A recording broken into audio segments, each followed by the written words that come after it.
مجھے یقین ہے کہ جب پو پھٹے گی اور روشنی کی کرنیں دروازے کی طرزوں سے اندر جھانکیں گی تو پانی سر سے گزر چکا ہوگا اور میری سانسوں کا زیر و بم جو اس وقت جندر کی کوک اور ندی کے شور سے مل کر ایک کربا میں سما باندھ رہا ہے کائنات کی اتھاہ گہرائیوں میں گم ہو چکا ہوگا اور پیچھے صرف بہتے پانی کا شور اور جندر کی اداس کوک ہی رہ جائے گی جو اس وقت تک سنائی دیتی رہے گی جب تک جندر کے پچھواڑے موجود معدوم ہوتے راستے پر سے گزرتے ہوئے کسی شخص کو اچانک میرا خیال نہ آ جائے اور وہ یوں ہی بغیر کسی پیش کی منصوبے کے محض میرا اتا پتا کرنے جندر کے صحن کو اس اجاڑ راستے سے ملانے والے 7 قدمی زینے پر سے اترتا ہوا جندر کے دروازے تک نہ آ جائے۔ یہ دروازہ جسے میں رات کو سونے سے پہلے ہمیشہ اندر سے کنڈی لگا دیا کرتا تھا، آج اسے بند کرتے ہوئے میں نے احتیاطاً کنڈی نہیں لگائی، کیونکہ میں جانتا ہوں کہ آج میری زندگی کی آخری رات ہے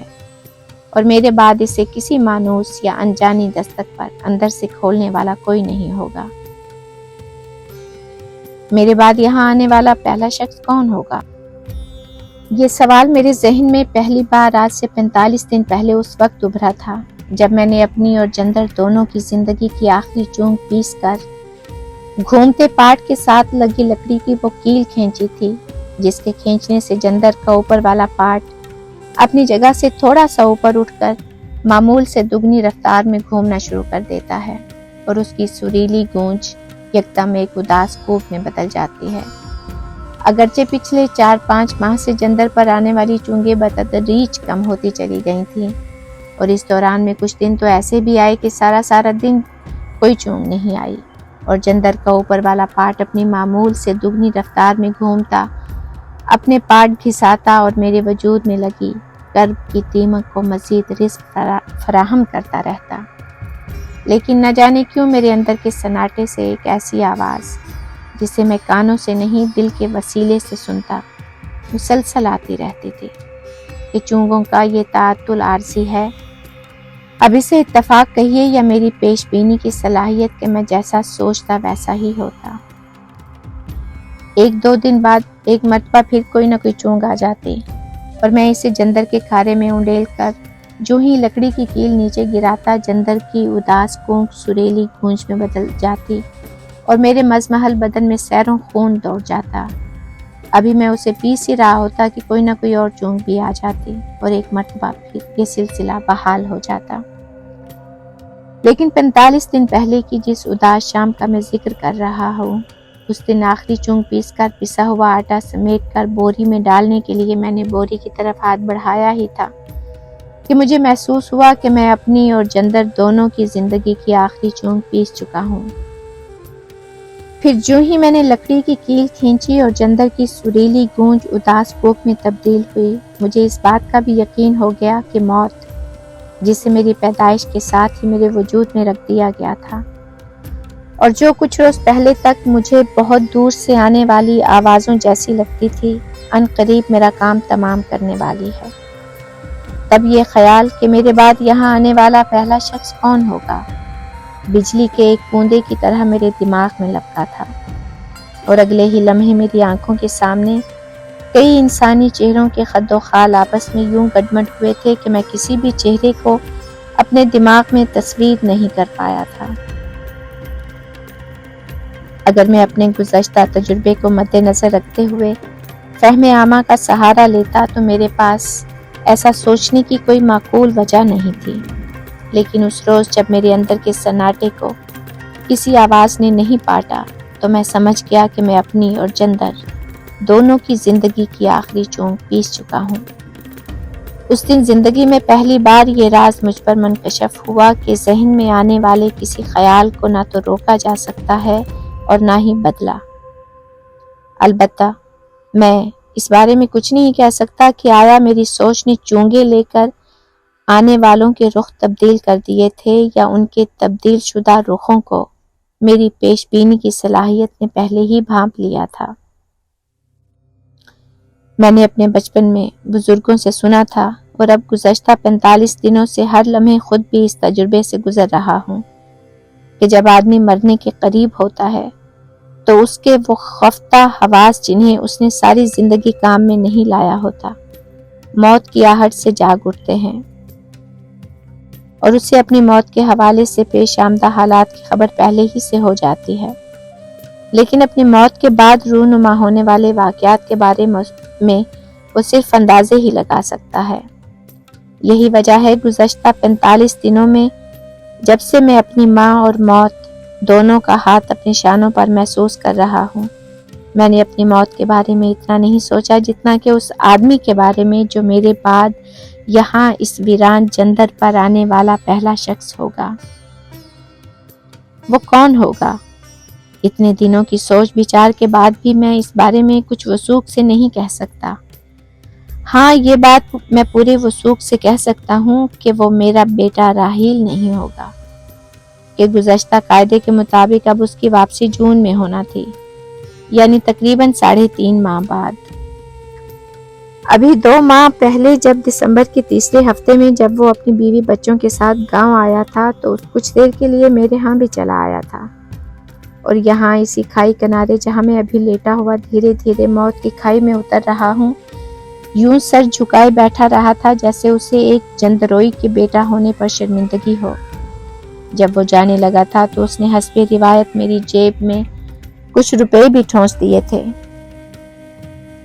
یہ جانتے ہوئے بھی کہ مجھے ان کی ضرورت نہیں۔ مجھے اچھی طرح یاد ہے کہ جندر کی دہلیز پار کرتے ہوئے ہمیشہ کی طرح اس نے پیچھے مڑ کر دیکھے بغیر کہا تھا کہ اگر میں اس کے ساتھ شہر چلنا چاہوں تو اسے خوشی ہوگی۔ کاش وہ جان سکتا کہ میری خوشی یہیں رہنے میں ہے۔ وہ سال میں 2 ہی مرتبہ گاؤں آتا تھا، جون اور دسمبر میں، جب اس کے بچوں کے اسکول بند ہوتے اور وہ خود دفتر سے چند دنوں کی رخصت لے لیتا۔ رخصت منظور ہوتے ہی وہ بیوی بچوں کو ساتھ لیتا اور آب و ہوا تبدیل کرنے یہاں آ جاتا۔ گاؤں آنے سے پہلے وہ گاؤں کی مرکزی مسجد کے خادم کو اطلاع کر دیتا، جو اس کے گھر کی جس کے صحن میں اس کی ماں کی ڈولی اتری تھی اور جہاں اس نے بچپن کے دن گزارے تھے، صفائی ستھرائی کر دیتا تھا۔ گرمیوں میں تو وہ 18-20 دن گاؤں میں گزارتا کہ معتدل موسم کے باعث اس کی بیوی بچے اپنا وقت یہاں ہنسی خوشی گزارنے کے لیے ہمہ وقت تیار رہتے، لیکن سردیوں میں وہ محض 4-5 ہی دن یہاں رکتا ہے کہ اس کے بیوی بچے یہاں کی شدید سردی زیادہ دن برداشت نہیں کر سکتے، اور اس کے سر پر ان کے بیمار ہونے کا خدشہ ہر وقت منڈلاتا رہتا تھا۔ ہاں، اگر ان دنوں برف پڑی ہوتی تو وہ اس سے لطف اندوز ہونے کے لیے 1-2 دن مزید بھی ٹھہر جاتے، کہ جب تک برف باری کے بعد آسمان صاف نہ ہو اور راتوں کو پڑنے والی اوس مری اور گلیات کے پہاڑوں کی چوٹیوں سے آنے والی یخبستہ ہوا سے مل کر برف پر کوہرے کی وہ موٹی تہ نہ جما دے جو اسے سخت کر دیتی ہے، سردی کا احساس نہیں ہوتا۔ لیکن اب یہاں برف بھی تو اتنی ہی پڑتی ہے کہ 1-2 دن ہی میں پگھل کر کچھ تو زمین ہی میں جذب ہو جاتی ہے اور کچھ جھرنوں، چشموں، آبشاروں اور چھوٹے چھوٹے نالوں سے ہوتی ہوئی اس ندی کے پانی میں آ ملتی ہے جس میں میرا یہ جندر اس وقت کوک رہا ہے۔ 70 سال سے اوپر کا ہونے کے باوجود میں کبھی اس بات کا ٹھیک سے اندازہ نہیں لگا پایا کہ ایسے دنوں میں جندر کے بھاری پاٹوں کو گرمانے میں پگھلی ہوئی برف کا کتنا حصہ ہوتا ہے، لیکن بہرحال ہوتا ضرور ہے۔ اس بار چونکہ برف باری دسمبر کے پہلے ہی ہفتے میں ہو گئی تھی اور اس کے بیوی بچوں کو سردیوں کی چھٹیاں دسمبر کے تیسرے ہفتے میں ہوئی، اس لیے وہ برف سے لطف اندوز نہ ہو سکے، اور گاؤں آنے کے بعد تیسرے ہی روز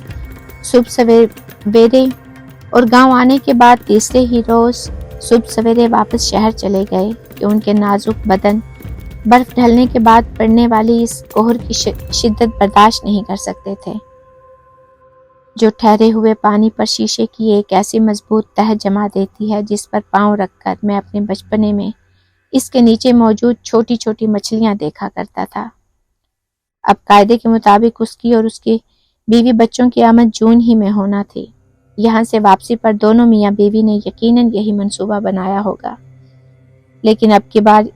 ان کا یہ منصوبہ اس وقت دھرے کا دھرا رہ جائے گا جب انہیں اطلاع ملے گی کہ میری موت واقع ہو چکی ہے۔ جب بذریعہ فون میرے بیٹی کو اس کے دفتر میں میری موت کی اطلاع دی جائے گی تو وہ یقیناً دفتر کے ضروری معاملات نمٹا رہا ہوگا۔ یہ بھی ممکن ہے کہ وہ اس وقت کسی اہم میٹنگ میں ہو اور اس کے ذاتی اسٹاف میں سے کوئی شخص اسے یہ اطلاع کاغذ پر لکھ کر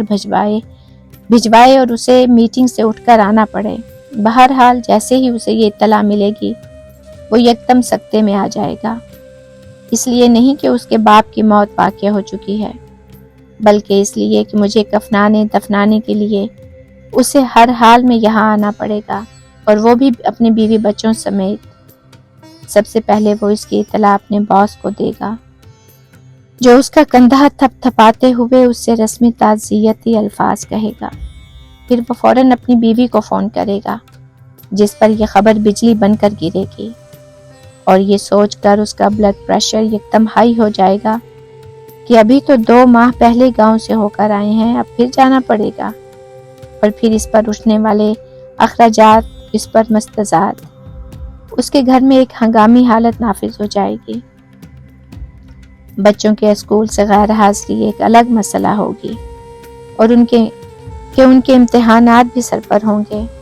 اور ایسے دنوں میں انہیں اسکول سے چھٹی کرانا کسی صورت بھی ان کے مستقبل کے لیے اچھا نہیں ہوگا۔ پھر اس دشوار گزار پہاڑی راستے کے سفر کا تردد، اور وہ بھی بغیر کسی پیشگی منصوبے کے، اس پر مستزاد یہ کہ نہ چاہتے ہوئے بھی ہر وقت غمگین رہنے کی اداکاری کرنی پڑے گی۔ اس کی بیوی کے لیے سب سے بڑا مسئلہ گاؤں کی وہ عورتیں ہوں گی جن سے ملتے ہوئے اسے ہمیشہ گھن آتی تھی، لیکن اب تو اسے ان سے بغل گیر ہو کر باقاعدہ بیان بھی کرنے ہوں گے، اور ان کے جسموں سے آنے والی پسینے، گوبر اور نسوار کی بساند اسے کئی دن تک چین سے سونے نہیں دے گی۔ ان کے بچے جو یہاں آ کر انسانوں سے زیادہ پڑوسیوں کے ڈھور ڈنگروں سے گھل مل جاتے ہیں، اور بلی اور بکری وغیرہ کے بچوں کو پکڑ کر گود میں اٹھا لیتے ہیں، ان کے لیے الگ سے درد سر ہوں گے کہ اس مصنوعی سوگوار ماحول میں، جبکہ ان کے پاس کئی دنوں تک تعزیت کے لیے آنے والوں کا تانتا بندھا رہے گا، ان پر کڑی نظر رکھنا ان کے لیے ناممکنات میں سے ہوگا۔ سب سے بڑی مصیبت تو یہ ہوگی کہ اس کے دفتر کے وہ سنگی ساتھی جنہیں مروب کرنے کے لیے اس نے اپنے باپ دادا کی دادا گیری کے دلچسپ قصے سنائے ہوں گے، اور وہ اس کی عزت اور توقیر ایک اعلیٰ افسر سے زیادہ ایک اعلیٰ حسب نسب رکھنے والے شخصیت کے طور پر کرتے رہے ہوں گے، اس کے نہ چاہتے ہوئے بھی تعزیت کے لیے یہاں آ جائیں گے، اور وہ گاؤں والوں کی باتوں سے جو دبے لفظوں میں پہلے ہی اسے اس حوالے سے تان لان کرتے رہے ہیں، کسی نہ کسی طرح تو جان ہی جائیں گے کہ اس کا باپ ایک جندروئی تھا، اور اس کی موت یہاں بہنے والے ایک ندی کے ویران جندر میں انتہائی قسم پرسی کی حالت میں ہوئی۔ ممکن ہے ان میں سے کچھ لوگ تو جندر دیکھنے کی خواہش کا اظہار بھی کریں، اور اس کے نہ چاہتے ہوئے بھی جائے وقوع پر پہنچ جائیں۔ اس صورتحال کا سامنا اسے کب کرنا پڑے گا، اس کا انحصار اس بات پر ہے کہ کب وہ پہلا شخص جس نے گاؤں والوں کو میری سرد ہو چکی لاش کے بارے میں بتانا ہے، یہاں سے گزرتے ہوئے بغیر کسی پیشگی منصوبے کے، یوں ہی اتفاقاً میرا اتا پتہ کرنے جندر کے صحن کو، جو اس کے پچھواڑے سے گزرتے ہوئے اجاڑ رستے سے ملانے والے 7 قدمی زینے پر سے اترتا ہوا یہ دروازہ، جسے میں نے آج اندر سے کنڈی نہیں لگائی، کھولتا ہے اور مجھے مردہ حالت میں پاتا ہے۔ میں اس بارے میں یقین سے کچھ نہیں کہہ سکتا کہ اس وقت میری لاش کی حالت کیا ہوگی۔ ممکن ہے کل ہی یہاں سے گزرنے والے کسی شخص کو اچانک میرا خیال آ جائے، اور وہ جندر کے صحن میں اتر کر دروازے سے اندر جھانکے اور میری لاش کو صحیح حالت میں پائے۔ اگر وہ پرسوں آیا تو بھی میری لاش صحیح سلامت ہی ہوگی کہ یہ آگ جو ابھی آتش دان میں بھڑک رہی ہے، اور جس کے شعلوں سے نکلنے والی سفید و سرخ روشنی نے میرے وجود سمیت اس کمرے میں موجود ہر شے کو سائے کا اعتبار بخش رکھا ہے، میری موت واقع ہونے تک مکمل طور پر بجھ جائے گی۔ اور یہ سردی جو اس وقت ندی کے مرکزی بہاؤ سے ہٹ کر راس میں موجود کھڈوں میں ٹھہرے پانی پر آہستہ آہستہ کوہرے کی ایک موٹی تہ جما رہی ہے، میری لاش کو کم از کم 50 گھنٹے خراب ہونے سے بچائے رکھے گی۔ لیکن یہ بھی تو ممکن ہے کہ اگلے 20 دنوں میں بھی